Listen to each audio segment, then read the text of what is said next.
Nous entamons donc aujourd'hui le 4e cours. C'est donc le cours sur philosophie et science. Ce qui est tout à fait important parce qu'on assiste aujourd'hui à une prolifération des sciences dans notre monde. Au catalogue général des sciences, il y en a 3400 spécialités de répertoriées. Et je lisais tout récemment un exemple, en matière de chimie, il paraît 50 000 articles par an. Si vous voulez seulement avoir un petit vernis en chimie, vous voyez ce qu'il faut vous coltiner. Donc la science est extrêmement prégnante dans notre monde contemporain. Nous allons donc faire de la philosophie des sciences. Aujourd'hui, on appelle cette discipline l'épistémologie. Un nom bien barbare. Épistémologie, E-P-I-S-T-M-O. Ça vient du grec épistémé qui veut dire connaissance.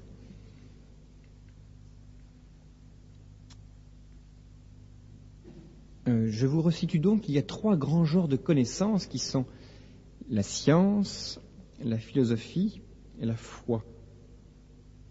Et ça m'amuse toujours de remarquer qu'on pourrait intituler une histoire de ces connaissances par « Au commencement était la pomme ». On pourra remarquer que et ça commence toujours mal avec les pommes. Alors, il y a une première histoire qui commence par le beau Paris qui aimait la belle Hélène et qui un jour se voit proposer par une déesse de l'Olympe, en l'occurrence, je ne sais plus si c'était Minerve ou il y avait Minerve, il y avait Vénus et il y avait la femme de Jupiter, c'était Héra. Et vous savez qu'on lui propose une pomme, et parce que on propose une pomme à ce brave Paris, donne la pomme à une seule des déesses au lieu de la donner aux 3, et de ce fait même-là va commencer la guerre de Troie. Et la guerre de Troie qui a été écrite par Homère, que l'on considère comme le père des philosophes. Donc la philosophie a commencé par une sombre histoire de pomme. Une autre histoire de pomme, c'est l'histoire bien connue du péché originel. Vous savez comment on résume le péché originel ? C'est une pomme, 2 poires et des pépins. Et donc là aussi ça a commencé, et ce qui commence avec la Genèse, c'est toute la théologie, donc toute la foi. Et puis, là, si on se projette 20 siècles ou 30 siècles en avant, il y a un certain Isaac Newton de son nom de famille, qui se promenait sous un arbre, et on raconte non pas, veut dire comme dit Gottlieb, veut dire qu'une pomme lui serait tombée sur la tête, bon ça on n'en sait rien, mais que Newton aurait vu tomber une pomme, et que dans le même mouvement, il aurait vu la Lune. Et il se dit, mais comment se fait-il que la Lune ne tombe pas comme la pomme ? Ah, c'est une question que vous n'avez jamais posée, ça. Hein. C'est pour ça que vous n'êtes pas Newton, d'ailleurs. Hein. Mais il se pose cette question, et tout à coup, il se dit, mais oui, la Lune tombe comme la pomme. Et ça, c'est l'intuition de la gravitation universelle. Bon, j'en parlais tout à l'heure, mais ce n'est pas vraiment le sujet du cours. Donc, pour vous dire, donc, il y a 3 connaissances, et tout commence à des moments différents, et on en reparlera aussi à la fin. C'est une question importante. Alors, plus concrètement, on va aborder le problème en 2 parties. D'abord, je vais vous expliquer un peu ce qu'est la connaissance scientifique, et deuxièmement, j'articulerai ça rapidement avec la philosophie, rapport entre philosophie et science. Alors, ce qu'est la connaissance scientifique ? Je vais d'abord faire un rappel, parce que je crois quand même que parmi vous, il y en a un certain nombre qui n'étaient pas là au premier cours, et la distinction que j'avais faite à la suite d'Aristote entre connaissance commune et connaissance distincte est très importante à bien percevoir. Alors vous vous souvenez, au premier cours, j'avais insisté sur la découverte d'Aristote qui était la suivante. La connaissance humaine procède du commun au distinct, c'est-à-dire du plus universel au moins universel. Je vous avais dit qu'un enfant ne commence pas par dire « c'est un eucalyptus », il dit d'abord « c'est une plante ».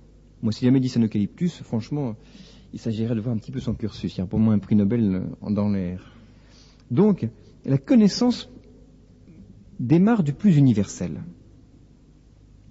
Et nous avions vu que la philosophie s'intéressait au plus universel, cette connaissance commune, alors que la science avait comme objet le plus particulier.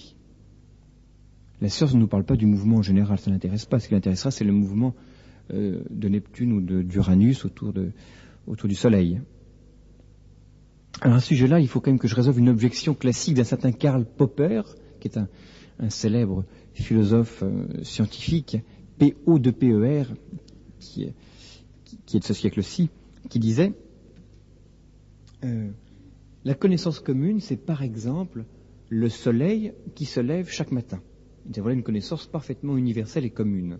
Et vous rappelez que nous avions dit que la connaissance commune et universelle est une connaissance très certaine. Il est certain que le mouvement existe. Il est certain que la liberté existe, par exemple.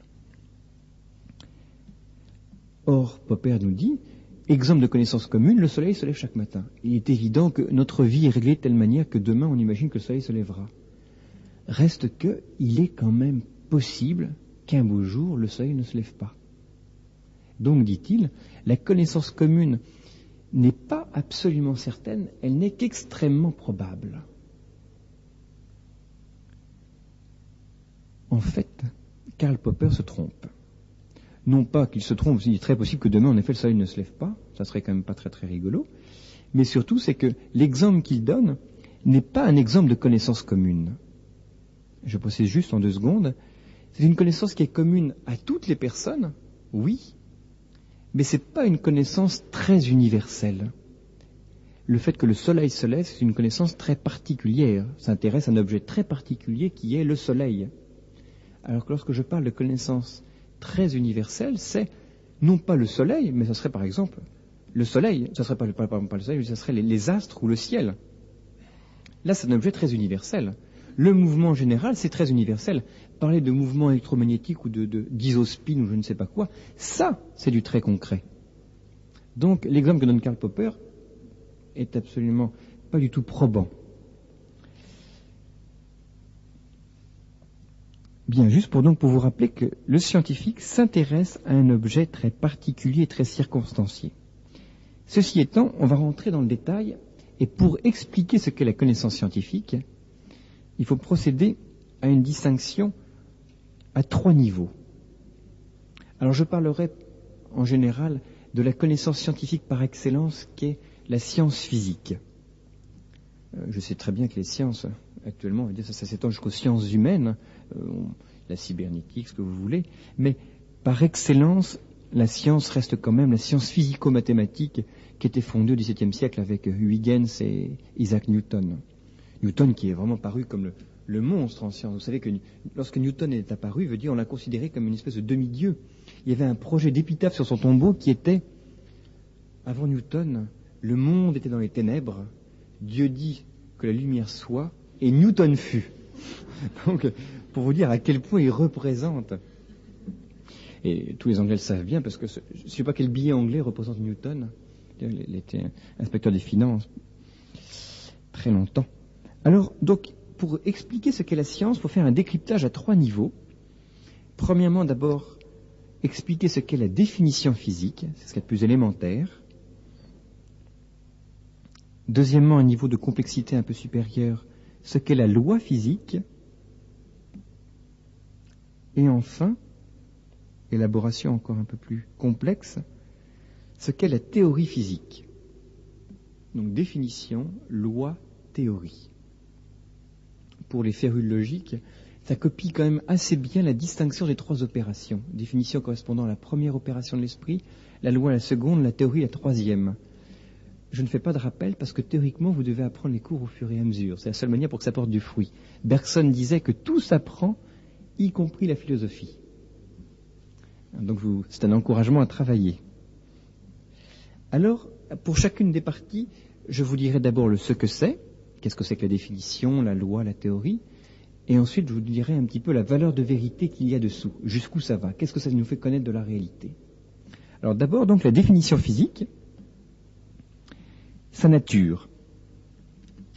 Alors je vais vous lire un exemple bien classique donné par un bon physicien qui par ailleurs était quand même assez humoriste, un certain Eddington. Alors il nous dit, consultons un texte de physique. Bon, je suis étudiant, je reçois un énoncé de physique pour un examen. Nous en trouvons un qui débute à peu près ainsi. ouvrez les guillemets, un éléphant glisse le long d'une pente gazonnée. Le candidat qui a quelque expérience sait que ceci ne mérite pas grande attention. C'est seulement fait pour donner une impression de réel. Il continue, la masse de l'éléphant est de 2 tonnes. Nous voici au fait. L'éléphant a disparu et il reste à sa place une masse de 2 tonnes. Etc., etc. Ah, ça correspond bien, bon, il détaillera après. La pente est de 60 degrés. Très intéressant. Ça correspond à ce que nous avons vu dans l'exercice. Qu'est-ce qui nous est dit? Donc, nous avons donc affaire à un éléphant qui brusquement se trouve réduit à ces 2 tonnes. La question est donc la suivante. Qu'est-ce que le physicien me dit de la réalité? Proprement. Qu'est-ce que donc les 2 tonnes me disent de l'éléphant? Puisque le physicien me dit l'éléphant 2 tonnes. Alors, pour appliquer l'exemple de tout à l'heure qu'on a vu en exercice, qu'est-ce que les 0,8 microns de longueur d'onde me disent de la couleur rouge?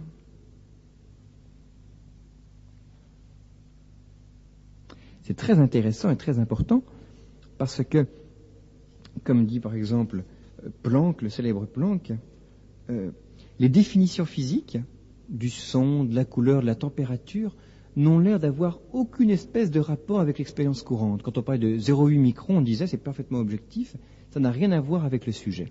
Alors, l'important c'est de percevoir, est-ce que oui ou non, quand je dis 0,8 microns de longueur d'onde, je dis quelque chose de la réalité qui est en face de moi? Toute la question est là. Alors pour ça, parce que je sais qu'on a assez pagayé dans le TD, il faut remonter un peu plus loin. Remonter un peu plus loin et vous faire un petit rappel sur ce qu'est la connaissance sensible.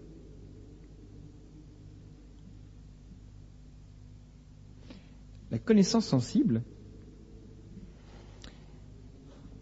a 2 objets.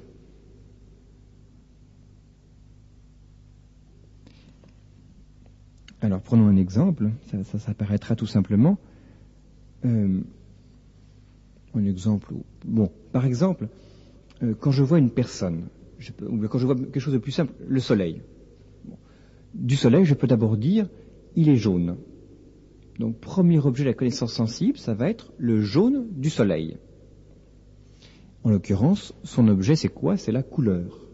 Donc, premier objet de la connaissance sensible, c'est ce qu'on va appeler le sensible propre. Parce qu'il est propre au sens, à savoir donc la couleur. Si c'était pour le sens du toucher, ce serait la qualité tactile, par exemple, la chaleur ou le froid, l'humidité ou la sécheresse.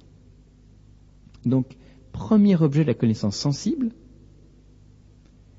ce qu'on appelle le sensible propre. Mais par ailleurs, toujours avec mes yeux, je peux dire du soleil non pas seulement qu'il est jaune, si je le regarde en face, mais je peux aussi dire il est rond.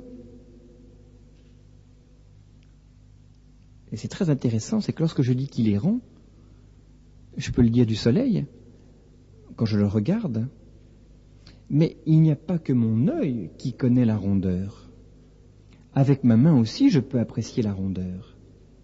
Avec ma main, je ne peux pas percevoir le jaune, mais avec ma main, je peux percevoir la rondeur. Très intéressant. Donc, l'objet sensible qu'est la rondeur n'est pas propre à l'œil, il est commun. Et donc, le deuxième objet va être un objet sensible commun. Donc, on doit distinguer entre ce qu'on appelle un objet sensible propre, propre à un sens, et un objet sensible commun, parce qu'il est commun à plusieurs sens. Alors, on va faire... Alors ça, c'est valable bon, on ne peut pas vous détailler, mais il y a un certain nombre d'objets sensibles communs. Il y a donc la figure, le mouvement aussi. Le mouvement, je peux le percevoir avec mes yeux, je peux le percevoir avec ma main, quand je vois quelque chose qui bouge, avec mes oreilles. Lorsqu'il y a une voiture qui passe, je l'entends bien. C'est l'effet Doppler, etc. Maintenant, une question très intéressante. Partant de là. Qu'est-ce qui est premier dans ma connaissance sensible? Est-ce que c'est le sensible propre ou le sensible commun? Est-ce que je perçois d'abord le rouge ou la forme du rouge? Est-ce que je perçois d'abord le jaune du soleil ou d'abord la rondeur du jaune? Est-ce que je perçois donc d'abord le sensible propre ou d'abord le sensible commun? Alors, d'abord on se dit, c'est évident que je perçois d'abord le jaune, parce que si je perçois le jaune, c'est comme ça que je peux percevoir le rond. S'il n'y avait pas de jaune, il n'y aurait pas de rond. Si je perçois que c'est noir, si je perçois que c'est une certaine forme, c'est d'abord parce que c'est noir, sinon je ne le percevrais pas. Oui, moi je réponds, bien sûr, mais si ce n'avait pas telle forme, je ne pourrais pas percevoir qu'il y a cette couleur. Alors ça, c'est un drôle de problème. Alors qu'est-ce que je perçois d'abord donc? La forme ou la couleur? Alors, on n'enregistre pas les réponses, je suis désolé. C'est donc moi qui dois répondre. Alors vous savez, en philosophie, je vais vous donner un truc général, d'ailleurs, qui est valable pour toutes les discussions. Quand on est enfermé dans une telle discussion, en général, c'est probablement que les deux parties ont raison.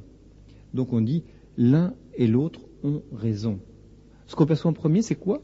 C'est la couleur, ouais, mais c'est aussi la forme. Alors comment s'en tirer? Eh bien, pour s'en tirer, on va utiliser une distinction qui sera d'ailleurs valable pour d'autres choses. C'est la distinction entre les différents sens du mot premier. Je vous dis qu'est-ce qui est premier? Vous me répondez, distinguons les différents sens du mot premier. La fameuse question de l'œuf et de la poule. Qu'est-ce qui est premier, l'œuf ou la poule? On va se battre pendant des années pour savoir quel est le premier. Ça dépend du point de vue. Et notamment, le mot premier a 3 grands sens, on va en voir 2. Le mot premier s'entend d'abord d'un premier temporel. Le papa est avant le fils.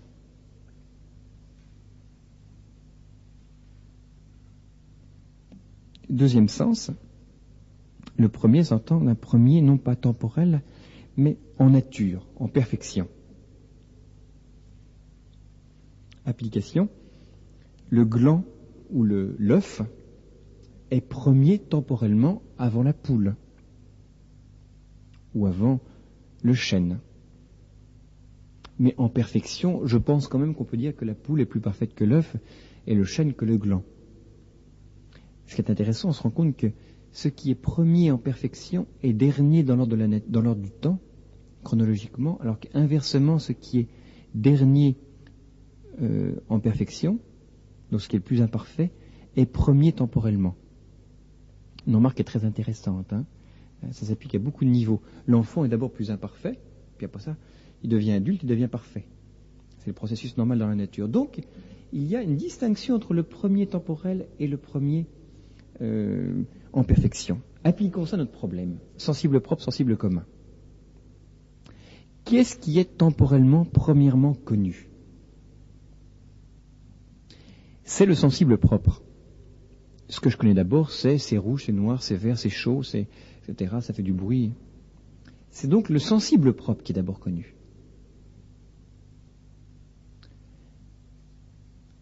Maintenant, et ce n'est qu'après que petit à petit je percevrai, oui, il y a des couleurs, il y a des quantités, il y a des tailles, etc. C'est seulement après que je le perçois.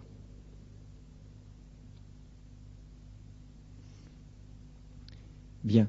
Maintenant, au niveau de l'ordre de nature, donc de l'ordre de perfection, donc le deuxième point de vue, qu'est-ce qui est premier et plus fondamental? Qu'est-ce qui est premier en perfection? Est-ce que c'est d'abord le sensible propre ou le sensible commun?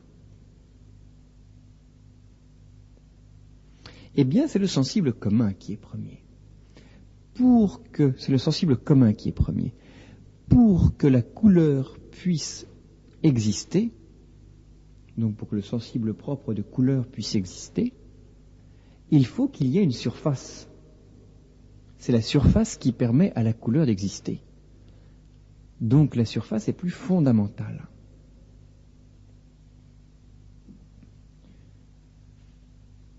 Donc on perçoit que le sensible commun est plus parfait et est premier par rapport au sensible propre. C'est une conséquence tout à fait importante, tout à fait capitale. Avançons encore d'un pas pour l'appliquer à notre problème. Si on analyse ce qu'est le sensible commun, on va se rendre compte que le sensible commun, dans sa nature, implique toujours une quantité. Alors les sensibles communs, ça va être, ce qui est commun à plusieurs sens, ça va donc être par exemple la figure, donc c'est rond, c'est carré, etc. Ça peut être le mouvement, qui applique une certaine multiplicité, etc. Ça peut être un certain nombre aussi. Ce qui implique toujours une quantité. Donc dans le sensible commun, ma connaissance atteint quelque chose de mesurable et de nombrable. Quelque chose de beaucoup plus précis. Alors que dans le sensible propre, je n'atteins que quelque chose de qualitatif. Le rouge, c'est qualitatif. Ce qui veut donc dire que j'accède à la connaissance de la quantité à partir de la qualité. Et qu'il faut que j'ai des qualités, c'est important pour accéder à la quantité. Mais la quantité, c'est plus important. Pour vous donner un exemple, la quantité, c'est important. Vous allez me dire, pourquoi est-ce que le sensible commun est plus fondamental? Bon, je me trouve en brousse. C'est une chose qui peut arriver assez fréquemment. En face de moi, j'ai quelque chose qui est gris. Très bien. Ça, c'est le sensible propre. Donc, c'est la qualité. Bon, ça, c'est intéressant comme information. Mais tant qu'à faire, j'aime autant savoir que ce gris qui est devant moi a une certaine forme, éventuellement une forme qui ressemble à un rhinocéros, et que de surcroît, cette forme est en mouvement vers moi. Alors là, l'information devient quelque chose de beaucoup plus vital dans sa précision. Donc ça nous montre que le sensible commun, de plus, par rapport au sensible propre, donne une précision et une détermination. Autre chose est de savoir que devant moi j'ai du rouge, ou que ce rouge est un feu rouge. Il intéresse que je m'arrête. Donc vous vous rendez compte que savoir que c'est rouge, et savoir que c'est rouge et rond, est placé par rapport à quelque chose qui est noir, etc., c'est très important. Donc le sensible commun vient apporter une détermination qui est un progrès et une perfection dans la connaissance. Et donc que la quantité, parce que cette détermination est une quantité, implique une précision dans la connaissance qui est indispensable pour être plus précis. Ayant vu ça, appliquons donc tout ce que l'on vient de dire à la science.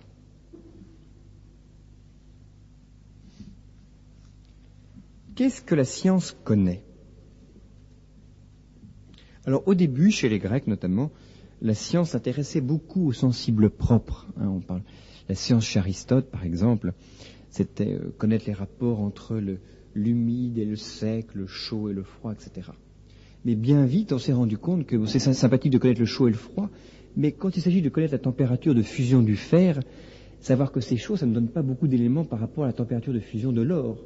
Parce que je pense que si je mets la main dans l'or en fusion, dans le fer en fusion, dans les deux cas, j'en sortirai avec quelque chose de carbonisé. Ça fera très très chaud dans les deux cas, mais je ne saurais pas précisément qu'est-ce qui est plus chaud dans le cas de la fusion de l'or ou la fusion du fer. Donc le sensible propre apparaît assez rapidement comme très court pour arriver à une connaissance précise et une connaissance déterminée de la réalité qui est en face de moi. Donc, la science a dû passer du sensible propre au sensible commun, qui est un sensible beaucoup plus précis et beaucoup plus déterminé.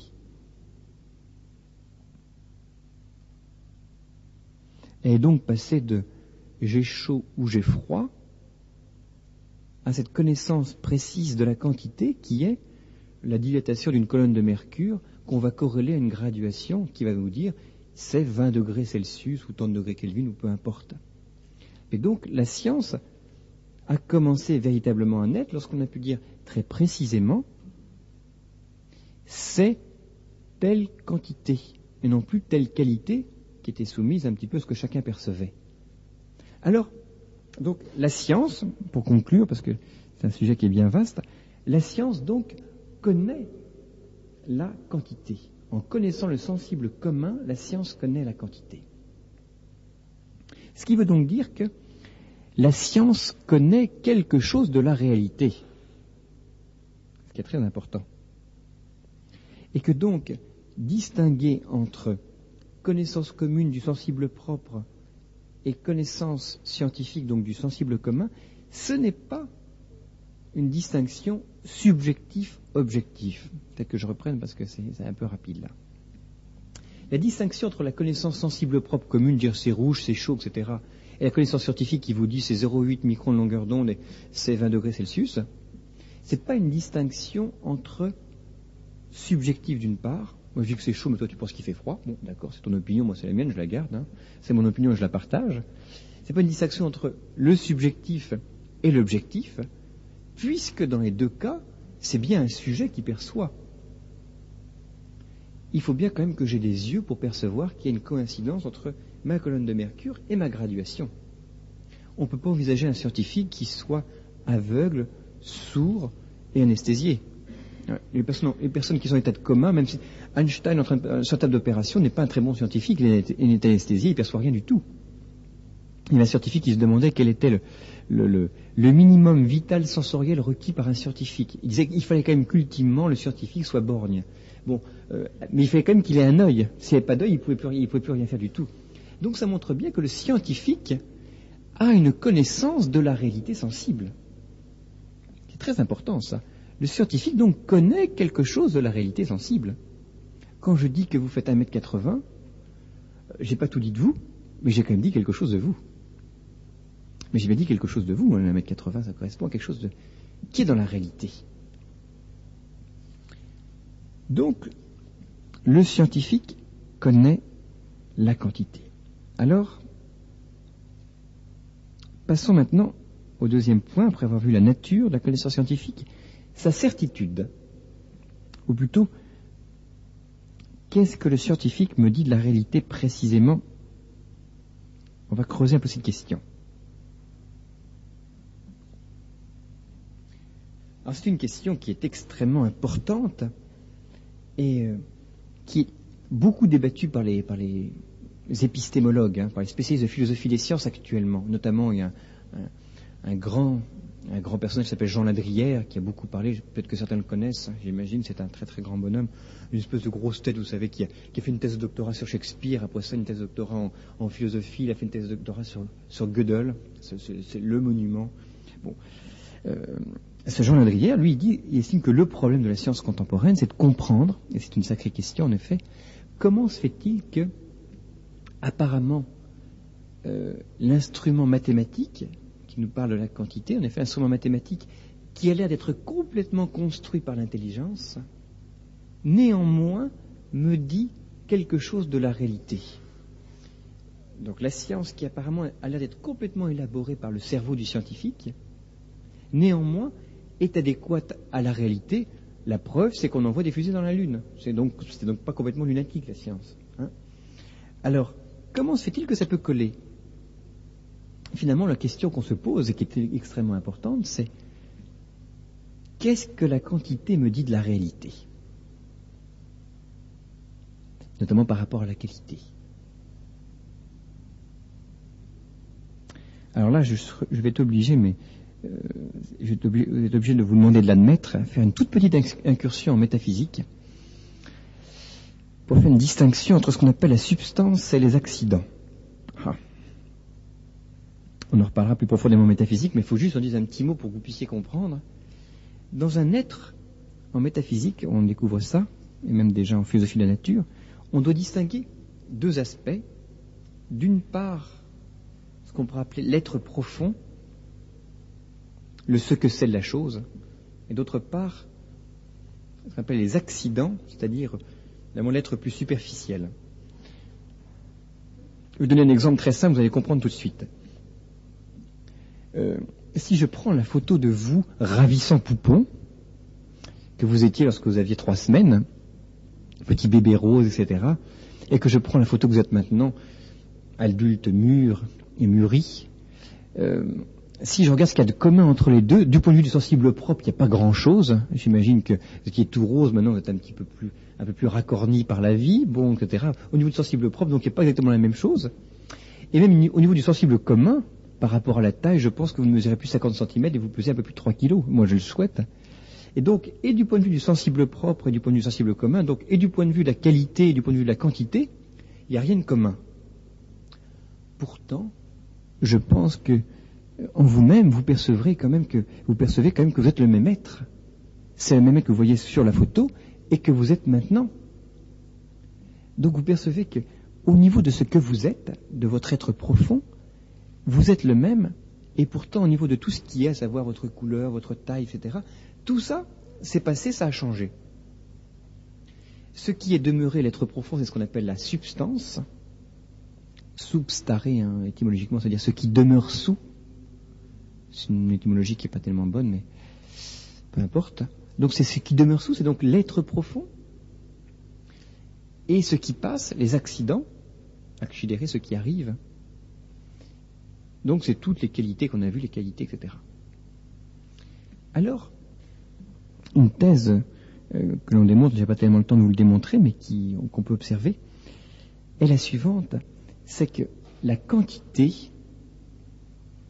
est ce qui sera... La quantité est donc un accident, donc c'est quelque chose qui arrive, puisque la quantité c'est quelque chose qui change, vous changez de poids, vous changez de taille, on a vu, mais la quantité est ce qui se rapproche le plus de la substance.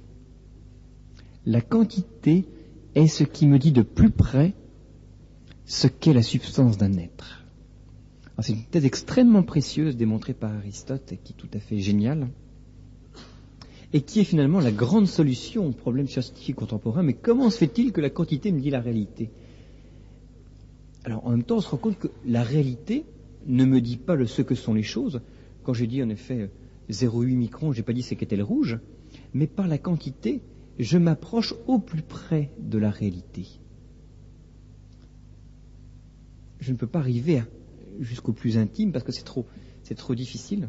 Je pourrais vous le détailler si vous me posez des questions. Je ne peux pas y arriver, c'est trop difficile à dire, mais je m'approche au plus près grâce à la quantité. Alors que la qualité, elle, est un petit peu plus loin. Elle s'approche d'un peu plus loin. Elle me dit encore moins ce qu'est la réalité. C'est aussi un accident, vous changez de couleur, etc. Quand vous bronzez, je ne pense pas que vous changez de nature quand vous bronzez, moi je ne le souhaite pas pour vous. Donc ça montre bien que la qualité, c'est pas votre être profond. Et donc finalement on assiste à une espèce de stratification ontologique, une stratification dans votre être même. L'être profond qui est la substance, la détermination la plus proche de la substance qui est la quantité, donc substance, quantité, et encore un peu plus accidentelle, un peu plus détachée qui est la qualité, etc., etc. Et donc la science, s'intéressant à la quantité, s'approche au plus près de la substance. Vous trouvez une bonne citation?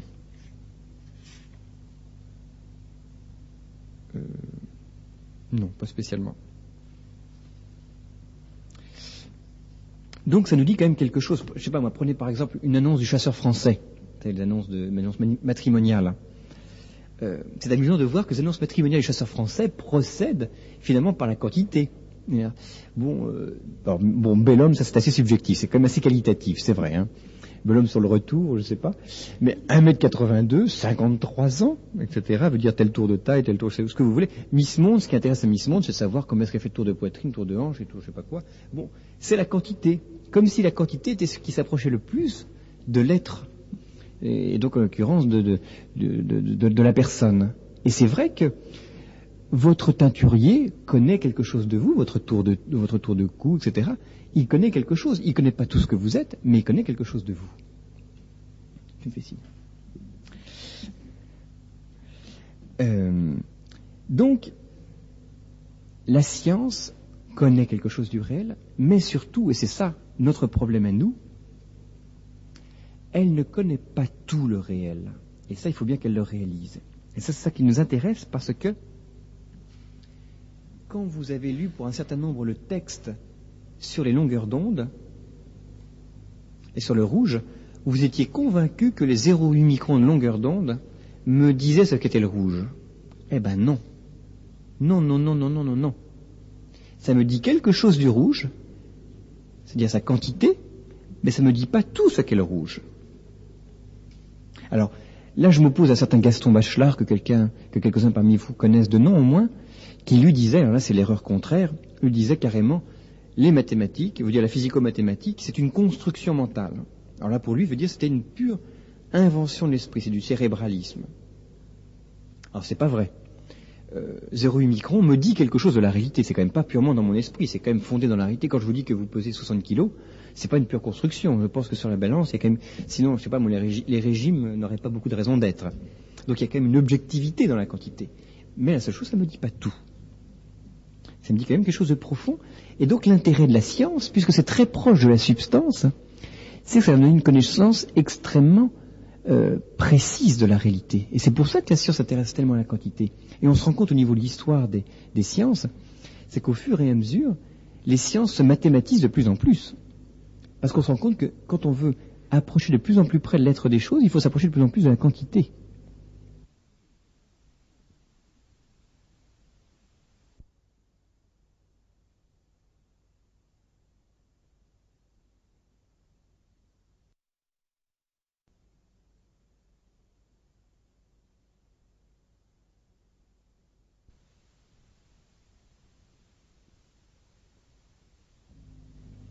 Après avoir vu la définition physique, deuxièmement, nous allons voir la loi physique.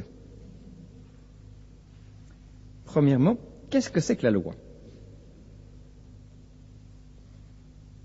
On va prendre un exemple là aussi.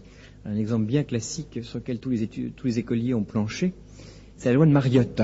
Ça vous dit quelque chose, la loi de Mariotte? Alors on prend un gaz que l'on prend dans un récipient à température constante. Et on fait l'expérience très passionnante qui est la suivante, que tout le monde fait lorsqu'il gonfle sa bicyclette. On va comprimer ce gaz qui est dans un certain volume, on va comprimer le gaz, donc qui est à température constante. Qu'est-ce que l'on va observer? On va observer que lorsque je réduis le volume du gaz, j'augmente la pression. C'est une banalité pour nous, mais c'est quand même important. Et au fur et à mesure où j'augmente la pression, le volume diminue. Donc, à l'expérience, très importante de noter qu'il y a, à température constante, une corrélation entre la pression et le volume. Et la loi de Mariotte va nous dire que, donc à température constante, plus le volume diminue, plus la pression augmente. Quand je comprime, et on sait bien, à la fin on a des crampes de poignet quand on gonfle son pneu de bicyclette, plus le volume diminue, plus il faut que je pousse, donc plus la pression est grande sur ma propre bicyclette. Qu'est-ce que l'on fait pour faire cette loi? Eh bien, on a notre enceinte. À un moment donné, je vais mesurer le volume et je vais calculer, bon, différents moyens par les vases communicants, peu importe, je vais calculer la pression. Je vais voir volume temps, pression temps. Là, on exerce la première opération que l'on a vue, c'est-à-dire la définition, je calcule une quantité. Donc là, je reste uniquement au niveau de ce qu'on a vu avant, la définition. Je mesure une quantité de volume, une quantité de pression. Bien, je continue à appuyer et je note une deuxième pression, un deuxième volume. Je continue à appuyer, je note une nouvelle pression, un nouveau volume, etc., etc. Qu'est-ce que j'obtiens? Imaginons que je construise une courbe en ordonnée. Bon, c'est une courbe à deux dimensions. D'un côté, je vais mettre les volumes, de l'autre côté, je vais mettre les pressions. Si je porte ce que j'ai pu observer, en face des pressions et des volumes, je vais marquer un certain nombre de points. Et je vais dire, je ne peux pas tout connaître, mais j'imagine, c'est ce qu'on appelle interpoler, j'imagine qu'entre les points, il y a la courbe la plus simple. Ça, c'est un coup de génie, ça. C'est le coup de génie des scientifiques qui se sont dit, bon, je vais avoir ce nombre de points, par exemple, prenons un exemple numérisé, lorsque j'ai un volume de 2 litres, j'ai une pression d'1 pascal. C'est comme ça qu'il s'appelle, du nom de Blaise Pascal. Bon. Si j'ai un volume d'1 litre, j'ai une pression de 2 pascal, pas 2 pascaux, 2 pascal. Si j'ai 1 demi-litre, j'ai une pression de 4 pascal, etc. Donc j'ai un certain nombre de points, et on voit bien qu'il y a une corrélation entre ces points. Le coup de génie, c'est de se dire, entre ces points, parce que je ne peux pas faire tout, c'est évident que je ne peux pas tout calculer, il y a très probablement, c'est ce qui paraît le plus évident, il y a probablement la courbe la plus simple possible qui doit rejoindre les points. Donc c'est le principe d'économie ou de simplicité. Partant de là, je vais donc établir une corrélation valable pour toute espèce de point entre d'une part la pression, d'autre part le volume. Et donc je vais corréler la pression au volume en une loi qui est bon PV égale nRT, ça vous rappelle quelque chose. Donc la pression est inversement proportionnelle au volume et ça donne une constante, à la température constante, ce qui est la loi de Mariotte.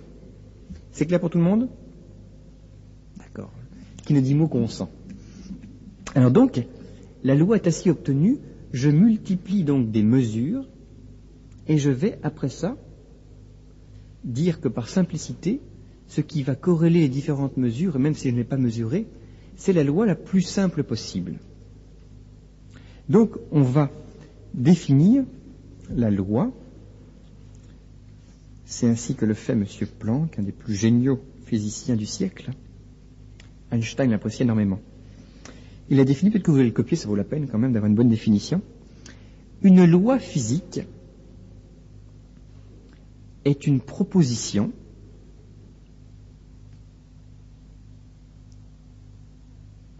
qui établit un lien permanent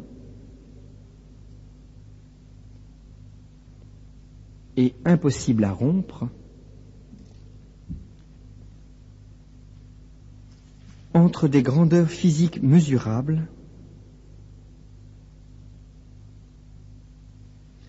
de telle sorte impossible à rompre entre des grandeurs physiques mesurables de telle sorte que l'on peut calculer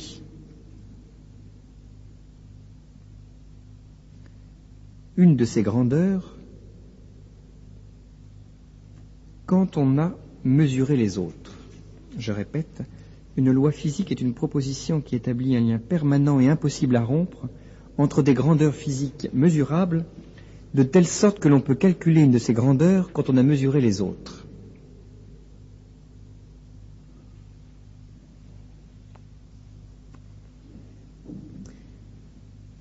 Donc la loi, alors explicitons un petit peu, la loi physique donc va corréler des quantités. Quand j'ai défini au début, je n'avais que des quantités isolées. Bon, j'ai 20 degrés centigrades. Bon, c'est bien, mais avec ça, je vais quand même pas très très loin. Hein.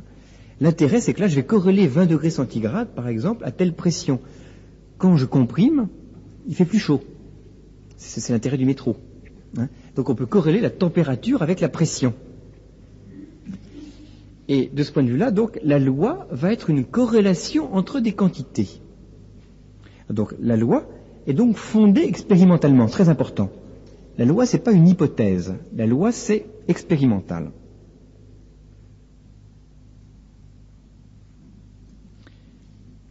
Donc la loi, c'est pas une hypothèse. J'observe la chute des corps, Monsieur Newton. J'observe bien qu'en effet, plus un corps descend, plus sa vitesse est accélérée, en fonction de la distance qu'il parcourt. Deuxièmement, la loi n'est pas une règle de méthodologie, c'est très important ça. La loi n'est pas une règle de méthodologie. C'est pas une recette, exemple. La loi, c'est pas le principe de simplicité qu'on a vu tout à l'heure. Ça, c'était un principe méthodologique, c'est présupposé à la loi. Mais la loi, c'est pas un principe de méthode. C'est une constatation expérimentale. Et quand je disais que c'était pas une hypothèse aussi, c'est pour une autre raison. C'est qu'une loi, c'est définitif. La loi de la chute des corps ne sera jamais remise en question. La loi de Mariotte ne sera jamais remise en question. Il sera toujours vrai que lorsque je comprime une pression, lorsque je comprime un gaz, la pression augmente en sens inverse du volume, qui lui donc diminue. Donc c'est une vérité universelle, c'est important de le noter. Einstein n'a pas réfuté la loi de la chute des corps, même s'il l'a mis dans un système qui est bien différent.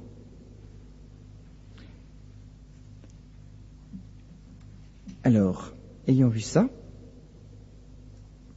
la question est de savoir maintenant, percevons un petit peu ce que c'est que la loi, qu'est-ce que nous apprend la loi? Quelle est donc la valeur de vérité de la loi?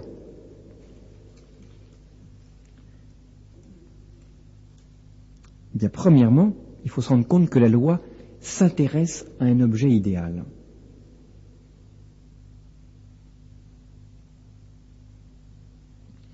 L'exemple de la loi de Mariotte le montre. On s'intéresse à quoi? On s'intéresse à un gaz qu'on appelle les gaz parfaits. Un gaz qui n'a pas de viscosité, qui en même temps soit parfaitement pur, etc., etc. Les gaz parfaits, ça n'existe pas. Là où la chute des corps, ça se vérifie s'il n'y a aucune espèce de résistance. Oui, mais c'est pas l'expérience courante, malheureusement. Donc, ça n'a affaire qu'à un corps idéal. De même, en chimie, on s'intéressera au corps pur. Mais les corps purs, désolé, c'est comme les cœurs purs. C'est assez rare. Donc, ça ne s'intéresse qu'à un corps idéal, déjà. Donc, première limite. Et même par rapport à ça, quelle certitude nous donne la loi? J'ai dit que c'était universel, oui, mais la loi ne me donne pas une certitude absolue. C'est important de noter ça. Pourquoi?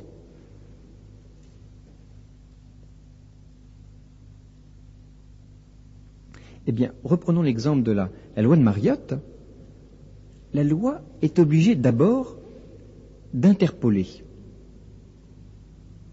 Ça veut dire quoi? Eh bien, entre les deux points que j'ai mesurés, j'ai supposé que entre les deux points, la loi suit la direction la plus simple. Mais donc j'ai interpolé. Même si je mesure entre 1 litre et 1 litre 1, je pourrais encore diviser, disant, mais à 1 litre 0,5, qu'est-ce qu'il en est? Et comme le continu est divisible à l'infini, je peux toujours émettre un doute. Mais qu'est-ce qui me garantit qu'à 1 litre 0,5? C'est pour ça qu'il y a des gens qui disent, la gravité, vous dites que c'est valable jusqu'à une certaine distance. Il y a des théories cosmologiques actuellement qui disent, mais rien ne me prouve qu'à 10 millions d'années-lumière, la loi de la gravité soit encore valable. Et là, on ne fait plus de l'interpolation, là on fait de l'extrapolation. L'interpolation, c'est entre, extrapolation, c'est aux limites, donc c'est en dehors. Qu'est-ce qui me prouve que la loi de la gravité est encore vérifiable pour les galaxies lointaines? Pour NGC 352.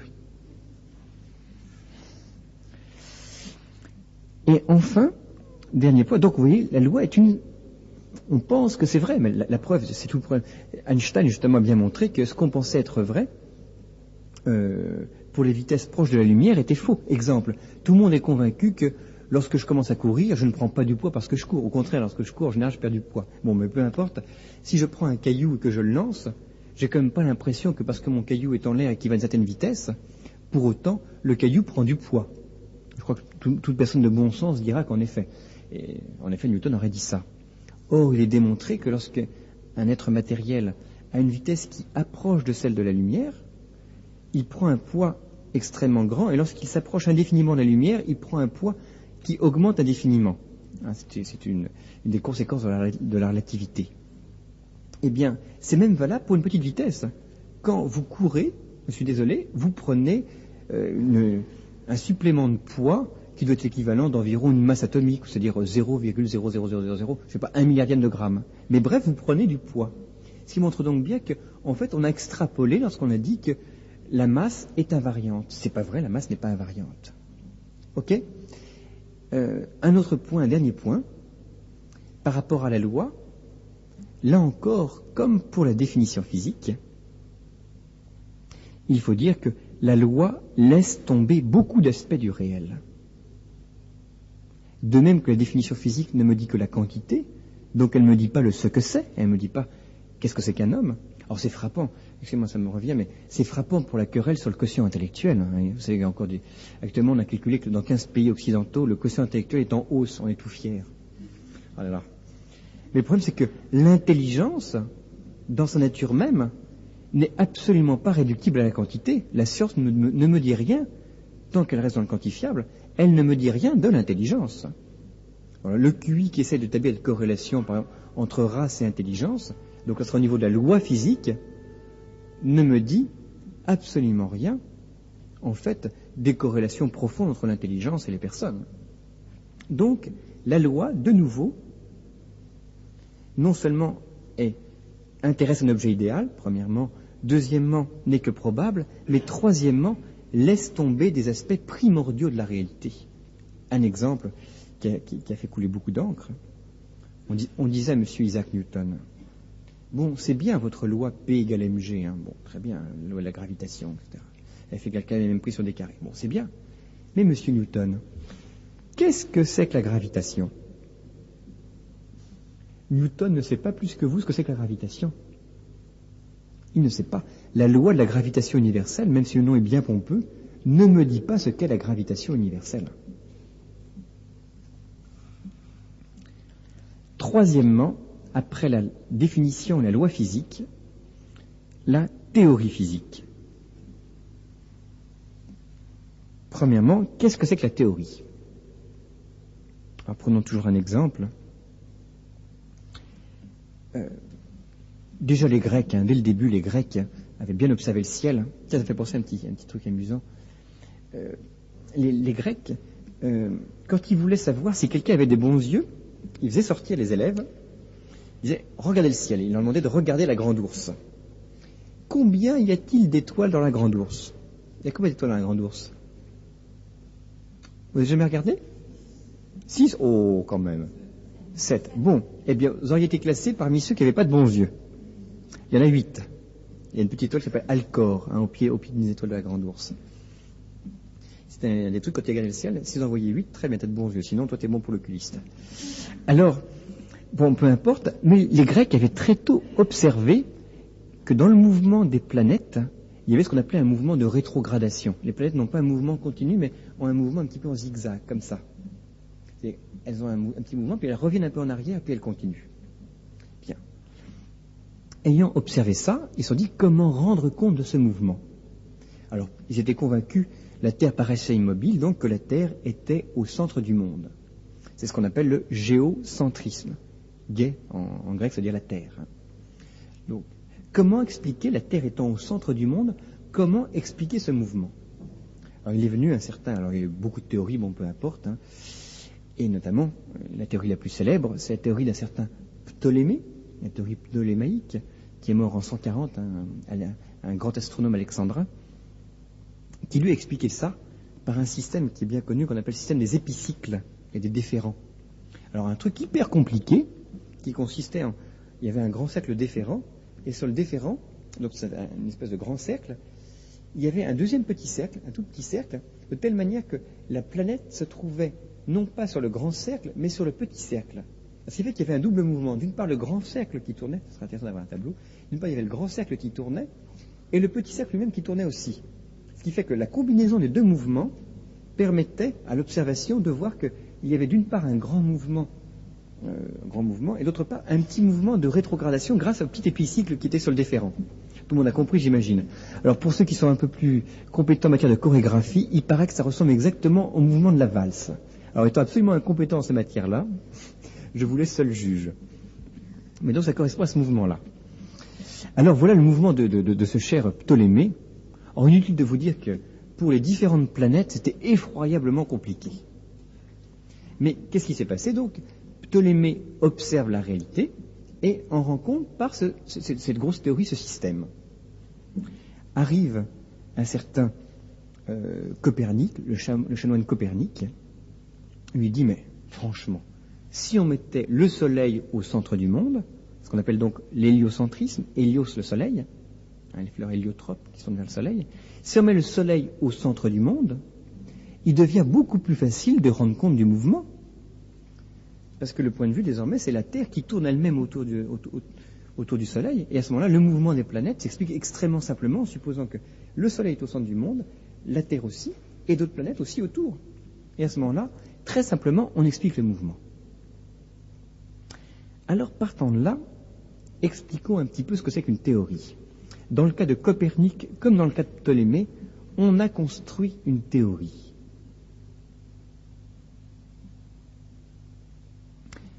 Qu'est-ce que c'est qu'une théorie? Alors, pour expliquer ce que c'est qu'une théorie, j'aime beaucoup un exemple que donne Albert Einstein. Je ne sais pas si vous voyez Albert Einstein, un physicien du siècle, qui est mort en 1955, qui a écrit un merveilleux petit livre qui s'appelle L'évolution des idées en physique. Il faut lire Einstein, c'est un type fantastique. Vous savez, un étourdi royal. Le soir de sa nuit de noces, ce brave Einstein arrive devant la porte de la maison, avec sa digne épouse. Il fouille dans sa poche, dans l'autre poche. Il avait oublié les clés de la maison pour passer la nuit de noces. Il a passé la nuit de noces, je crois que c'était en plein été, heureusement, sur le banc dehors. Merveilleux. Ça, c'est Einstein. On raconte aussi Einstein quand il se trouvait à Princeton. Personne n'avait le droit de savoir où était Einstein, parce qu'il était très très connu, puis on ne devait pas le déranger. Et voilà qu'un soir, le gardien reçoit un coup de téléphone. Allô, est-ce que je pourrais parler à monsieur Einstein? Il dit, ah non, monsieur Einstein veut dire interdit, mais est-ce que je pourrais avoir son numéro de chambre, s'il vous plaît? Ah non, on ne donne à personne un numéro de chambre de monsieur Einstein. Mais s'il vous plaît, je voudrais le connaître. Non, vraiment. Bon, alors, je vais vous faire un aveu, mais s'il vous plaît, ne le répétez pas. Je suis monsieur Einstein et j'ai oublié mon numéro de chambre. C'est tout à fait Albert Einstein, ça.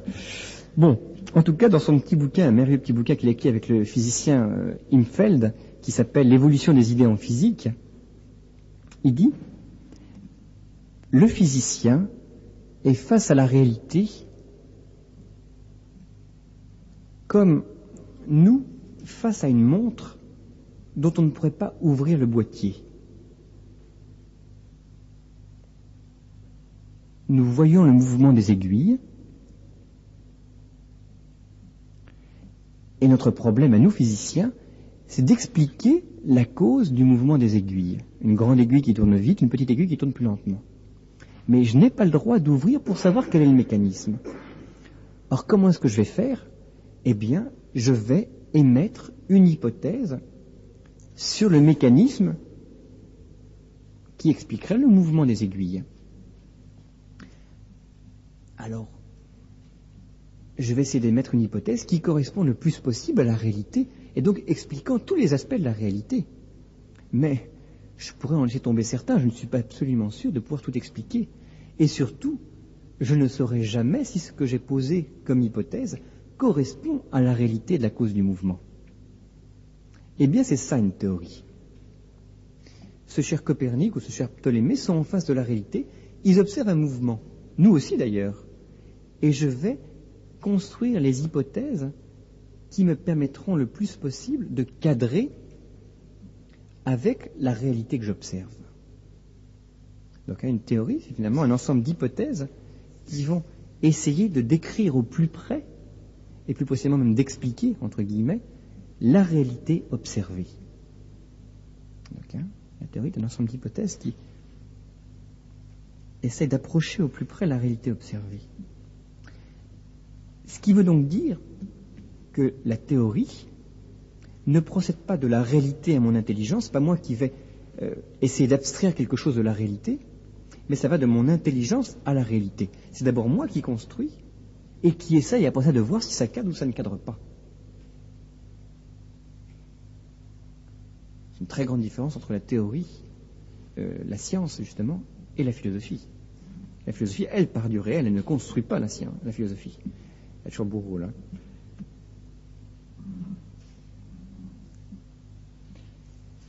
Mais pourquoi procède-t-on comme ça? Eh bien, en fait, il y a trois raisons. Il y a trois finalités à la théorie. La première, qui est la recherche de la vérité. Qu'est-ce que je veux dire par là? Eh bien, il est évident que je ne sais pas exactement quel est le mécanisme de la montre, mais au fur et à mesure où j'observe, je m'approche de plus en plus de la réalité.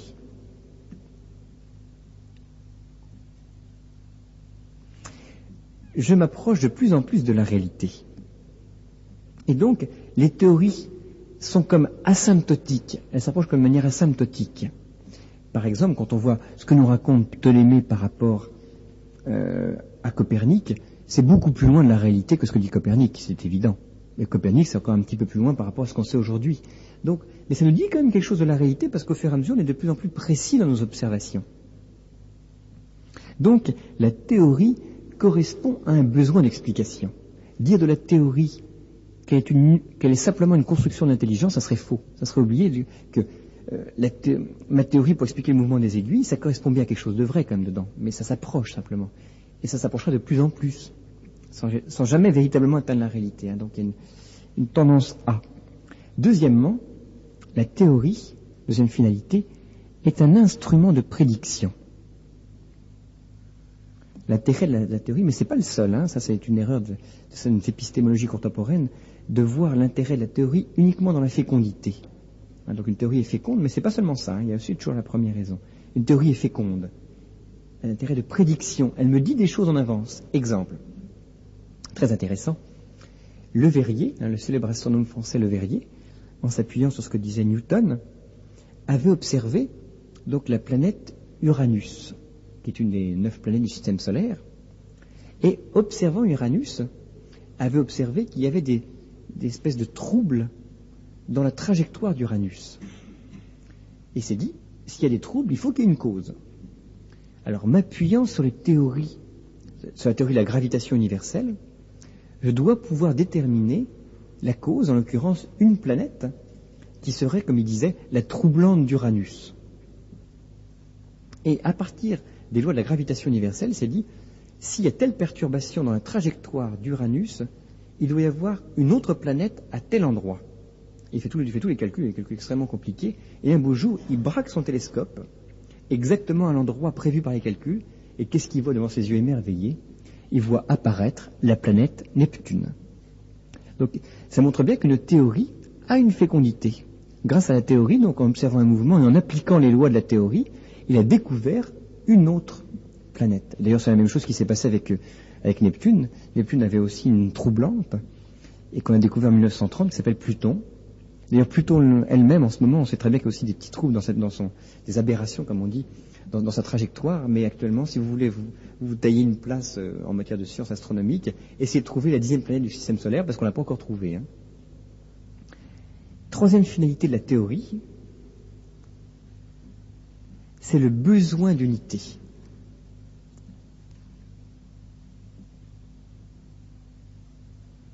Le besoin d'unité.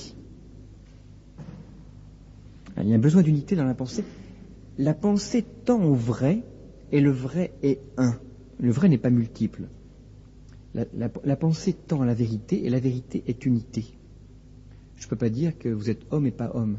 Je dis ça, je pense par exemple aux théories quand même d'un philosophe contemporain assez célèbre, Michel Serres, qui dit au commencement est le multiple, ou bien ce que peut dire, je ne sais pas, un Edgar Morin aussi, un grand scientifique contemporain, qui dit il faut mettre sur toute chose un accent circonflexe. Il aime bien les jeux de mots.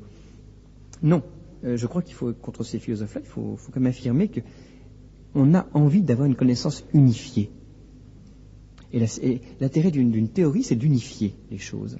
Et par exemple, la relativité restreinte d'Albert Einstein avait unifié toute la physique à partir de 2 principes tout simples, qui sont le premier, la vitesse de la lumière est une vitesse constante, et le deuxième, qui est une équivalence de tous les référentiels pour les mouvements uniformes. Bon, c'est un peu compliqué par rapport aux mouvements électromagnétiques et gravifiques. Mais peu importe, en tout cas, ils avaient unifié très simplement toute la science à partir de 2 principes. Donc c'est le troisième intérêt de la théorie. Maintenant, ayant vu ce que c'est qu'une théorie et sa finalité, quelle est sa valeur de certitude?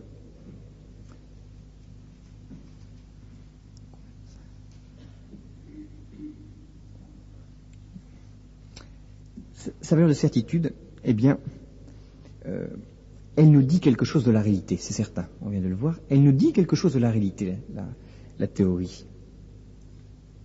Elle s'approche.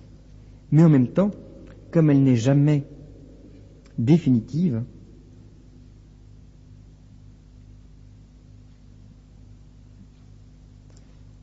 elle peut toujours être remise en question. Elle ne fait que s'approcher et on peut toujours essayer de trouver une théorie qui peut la remplacer.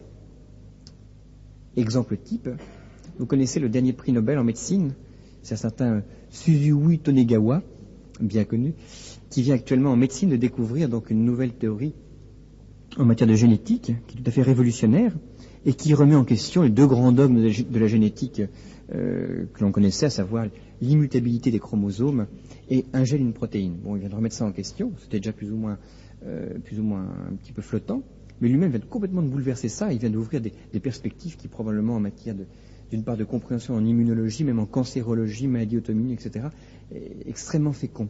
Mais donc, ce qu'il a fait, c'est qu'il a complètement remis en question les grands dogmes fondateurs de la génétique. Et la science progresse comme ça, non pas parce que la vérité elle-même serait fluente, non pas parce que les théories construiraient sur les décombres des autres, mais simplement parce que la nouvelle théorie assume la théorie antérieure, c'est important, et la fine et la précise. Et donc, elle s'approche de la vérité en précisant. Un autre exemple, la théorie einsteinienne, donc de la relativité, assume complètement tout ce qu'a dit Newton, mais ce qu'a dit Newton n'est qu'un cas particulier dans l'édifice plus général édifié par Einstein. Et donc, il y a un progrès dans la vérité. Peut-être une approximation de plus en plus grande. Alors, je me rends compte qu'il doit me rester à peu près 2 minutes pour faire la deuxième partie, ce qui est tout à fait illusoire. Alors, je vais être obligé de passer directement à la conclusion, et donc plutôt de vous balancer les conclusions sur les rapports entre philosophie et science. J'en suis désolé. Mais comme je pense qu'il y en a quand même pas mal d'entre vous qui doivent avoir un peu décroché sur les applications scientifiques, j'en suis confus. Je vais donc conclure. Alors, après tout ce que l'on a dit, quel rapport y a-t-il entre philosophie et science? Alors, résumons ça.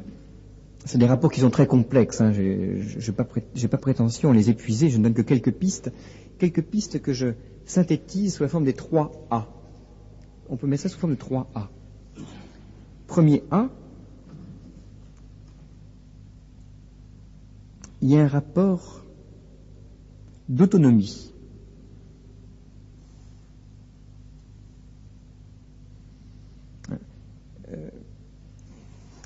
La science, comme la philosophie, ont leur domaine propre, leur méthode propre. Il ne faut pas qu'il y ait d'interférence. La science n'a pas commencé à chercher à démontrer ce que veut démontrer la philosophie. C'est-à-dire, voilà, pour la foi aussi, vous savez, on voulait démontrer, on voulait faire absolument du concordisme. C'est toujours assez malheureux. Il y a un petit exemple d'ailleurs avec la foi qui est assez révélateur. Vous connaissez l'histoire du jésuite, du dominicain et du franciscain qui sont dans une même pièce. Alors le jésuite, c'est par excellence le symbole de la science, le dominicain la philosophie et le franciscain de la foi. Tout à coup, dans la pièce, panne de courant. Le franciscain tombe à genoux, frère soleil, rends-nous la lumière. Ça, c'est la foi. C'est son efficacité dans son domaine. Le dominicain s'arrête, se prend la tête dans les mains. Il y a un problème. Ça, c'est le philosophe. Bon. Scientifique, le jésuite, grimpe sur un tabouret et remet les plombs. C'est le scientifique. Donc on se rend compte qu'il y a autonomie chaque domaine. Deuxième, A, un rapport adjuvant, un rapport d'aide.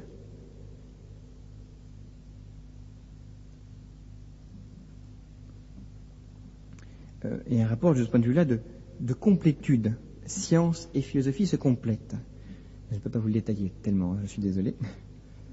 En notant très rapidement quand même si que la philosophie donne l'unité, la globalité, et en même temps, on a vu, donc l'unité, globalité, et en même temps, les notions antérieures indispensables, alors que la science, elle, s'intéresse donc au plus particulier, plus pointu. Et enfin, un troisième rapport, après le rapport d'autonomie et d'aide, un rapport d'architectonisme. Le nom est grand, l'idée est courte. Un rapport d'architectonisme, c'est-à-dire un rapport donc un rapport comme en hauteur. Il y a des sciences il y a des disciplines qui sont supérieures aux autres. Et là, je dois le dire quand même, la philosophie donne une lumière plus grande que la science. Bon, pas une lumière plus grande pour faire fonctionner son poste de radio, pour brancher sa chaîne IFI, ça je suis d'accord. Mais la philosophie a une lumière plus vitale. Elle pose les questions ultimes de la vie, sans lesquelles on ne peut pas vivre. Savoir si nous sommes libres, savoir s'il y a un but à la vie, savoir ce que c'est qu'un homme, savoir si Dieu existe. C'est plus vital que on a très bien pu vivre pendant des siècles sans ordinateur. Donc d'une part, elle pose les questions les plus vitales, et d'autre part, paradoxalement, ça j'y tiens beaucoup, la philosophie est beaucoup plus démocratique que la science. Même si aujourd'hui tout le monde a son poste de télévision, tout le monde ne sait pas comment il fonctionne. Je ne pense pas. Par contre, je veux dire, tout le monde peut faire de la philosophie. La preuve, c'est que vous êtes là.